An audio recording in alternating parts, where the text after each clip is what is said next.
Hello again, everyone. Hope you're well on this Tuesday afternoon. We're almost done with February, if you can believe that. There's a lot going on. We have continuing aviation industry problems. A big scare today. I'll go into that if you haven't heard about it yet. Also, two massive power outages to talk about as well. A lot of people affected. Makes you wonder.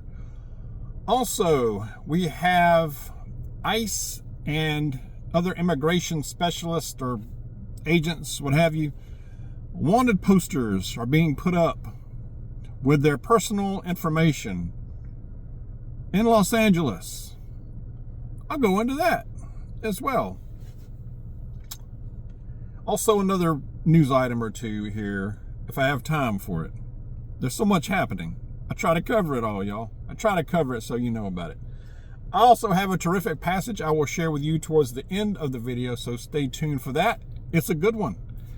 But first, Press Secretary Caroline Leavitt today announced that the White House, apparently they have what they call a White House press team, but they will now determine which reporters will make up the press pool.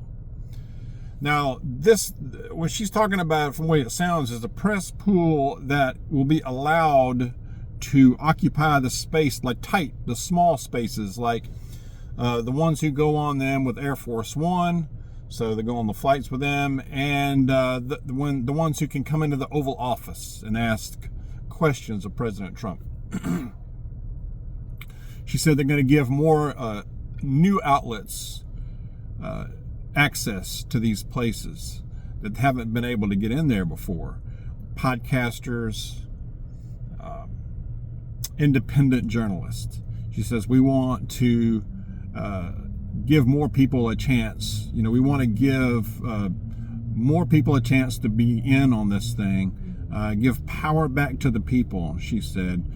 There are 13 press seats in all, it sounds like, that are available on Air Force One. It sounds like 2 of them got kicked out from the AP, I think a day or 2 ago.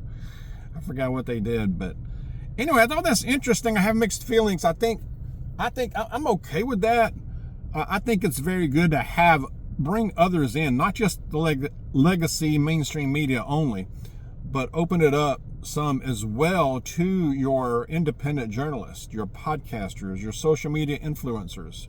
Hey, I'm open. I'll go on Air Force One and ask some questions. I guarantee you I'd ask some good questions of President Trump. I would. Vote for Dawg in the press pool, y'all. I'm just kidding. I don't think I'd have a shot at that one. But anyway,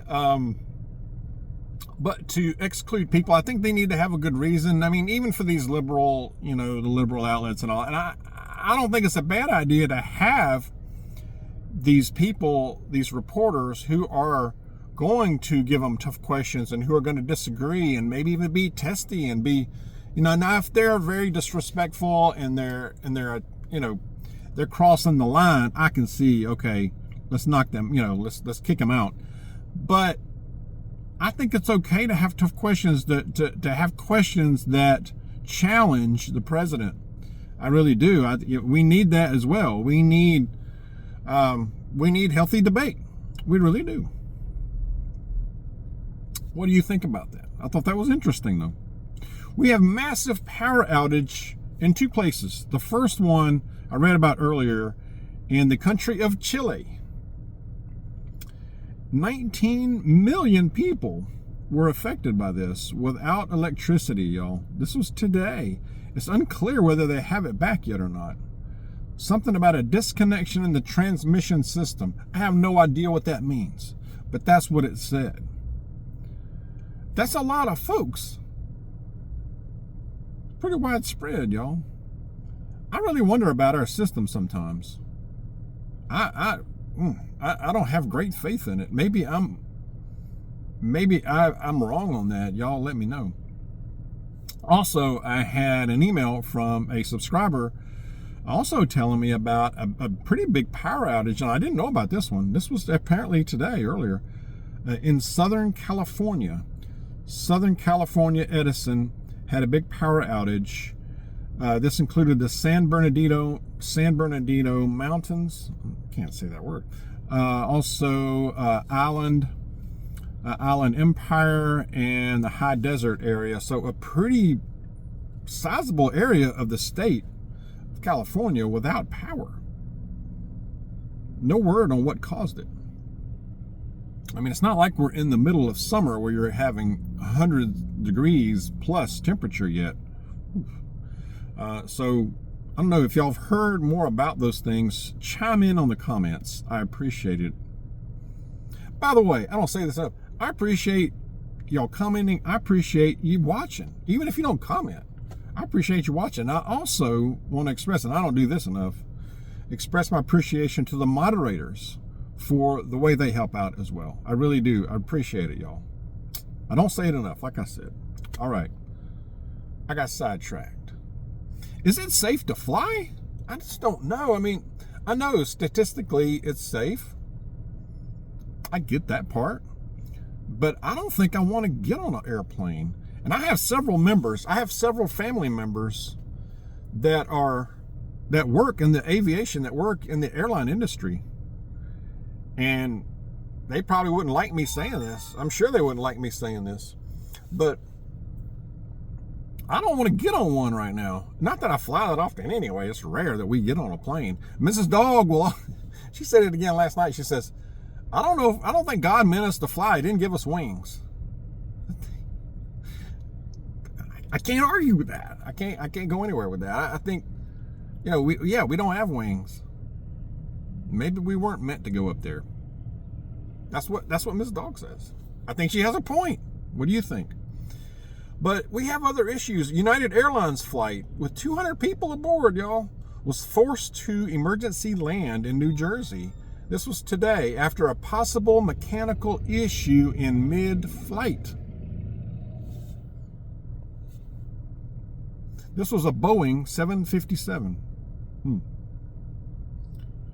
Also, that's not the only one. The really scary one, too. Well, that was scary too, but the one that I saw a video on, y'all, Southwest airline barely missed colliding with a smaller private jet as it was coming into land. Now, the big jet, the Southwest jet, was coming into land at Chicago Midway International Airport. So they're on approach. They're in the process of landing, and right before, and I watched the video. I watched this thing like 3 times. If you Google it, near miss Chicago today, Southwest, you'll see it. Right before the wheels, right before, it almost looks like it touches the runway, but right before it touches, you can see a smaller private jet right in the path taxiing on the runway.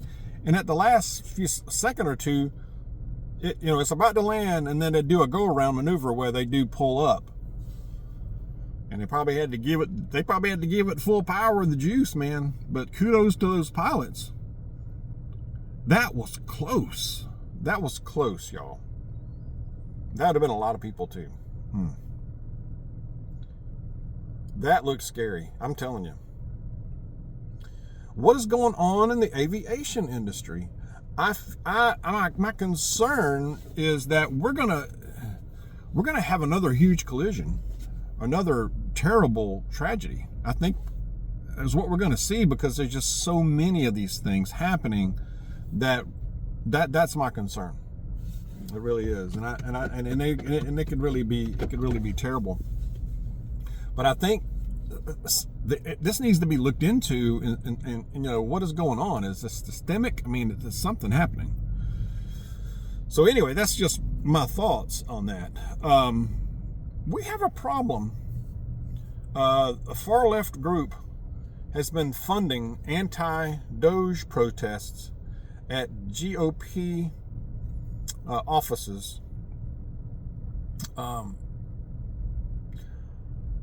MoveOn.org. Now, they're probably involved in the other thing I'm going to talk about here too, but MoveOn.org is funding anti-Doge protests, defund police protests, anti-Israeli protests, and an end to cash bail figures.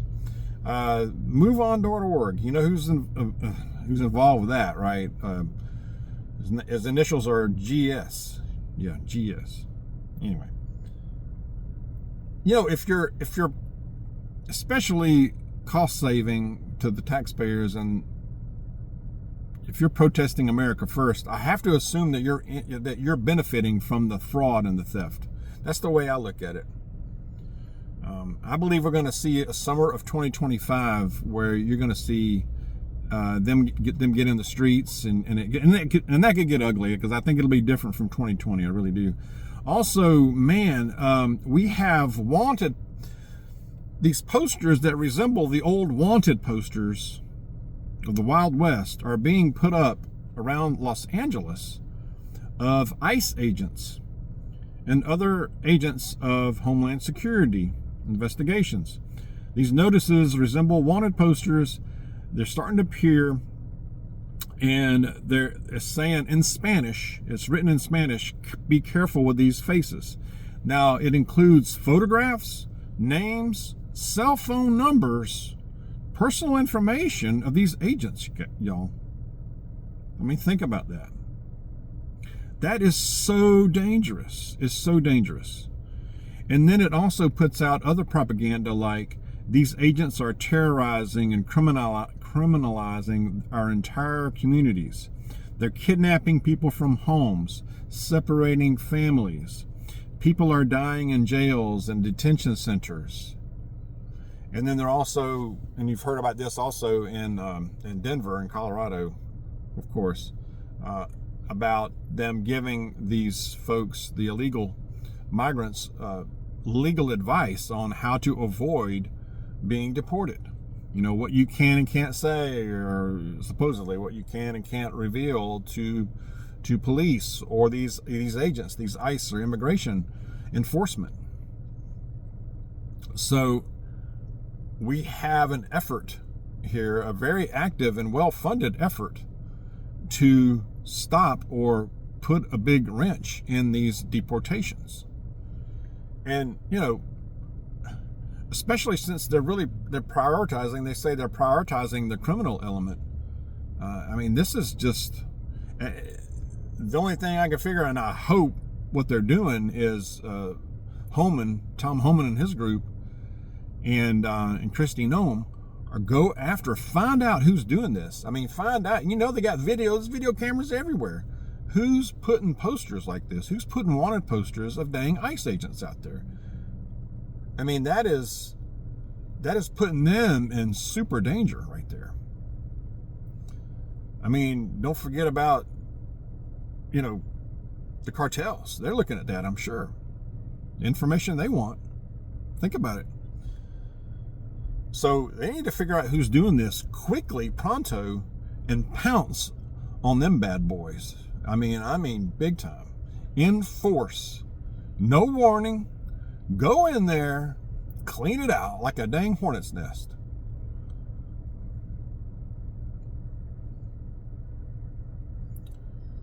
I mean, that's a problem. That is a serious problem. And you're hearing it happen more often.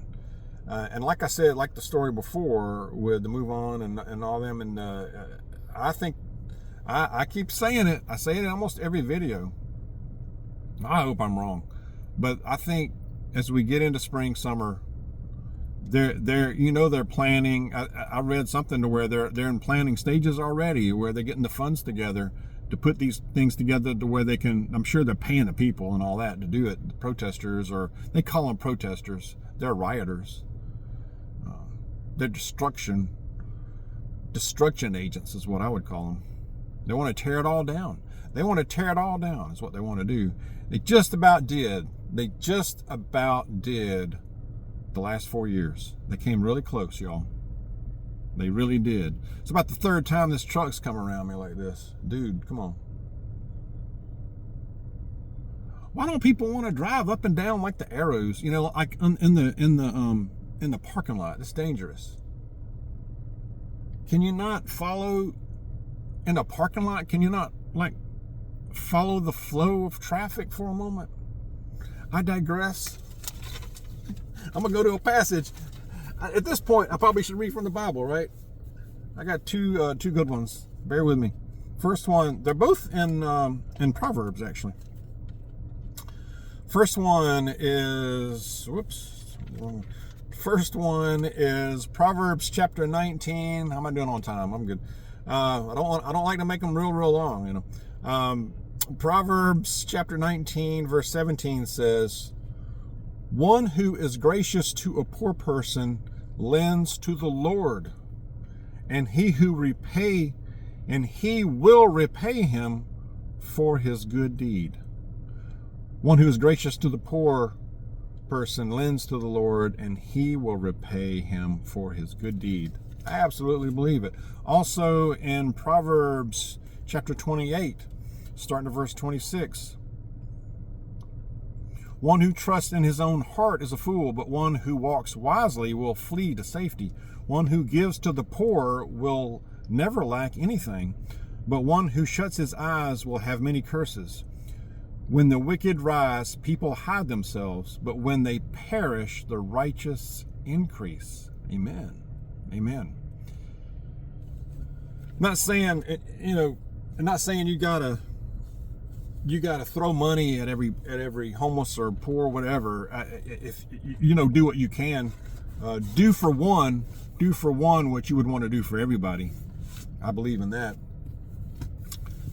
And do it within reason. I mean, pray about it, and that works. And